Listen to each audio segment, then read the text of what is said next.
One of my fondest musical memories is actually the first time we performed at the DeBartolo Performing Arts Center.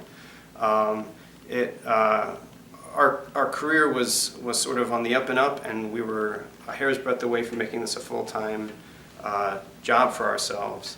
But DeBartolo was a big stage for us the first time that we played. It's still a big stage for us now, but at the time especially, it felt like a milestone. And I specifically remember being in the middle of performing Third Construction by John Cage and thinking to myself, oh my gosh, maybe we can actually do this for a living.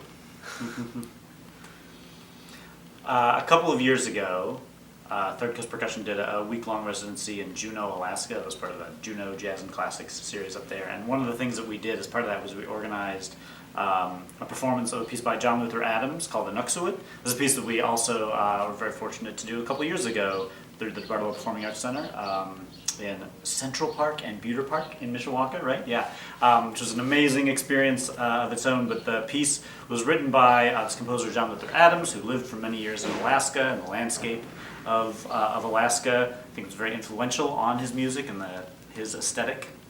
The piece had never actually been performed in Alaska, and we got to do the Alaska premiere with a bunch of musicians from the area and some people who flew up from the western continental or from the western contiguous 48 United States.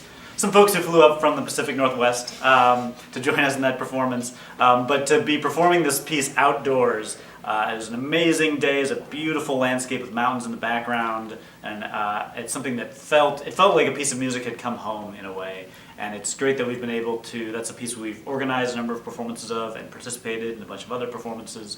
Engages a wide community of musicians, and it's great that we've been able to bring this piece to a bunch of different communities and engage folks from a bunch of different regions of the country. But it felt very special also to bring it back to Alaska and do the first performance of it there.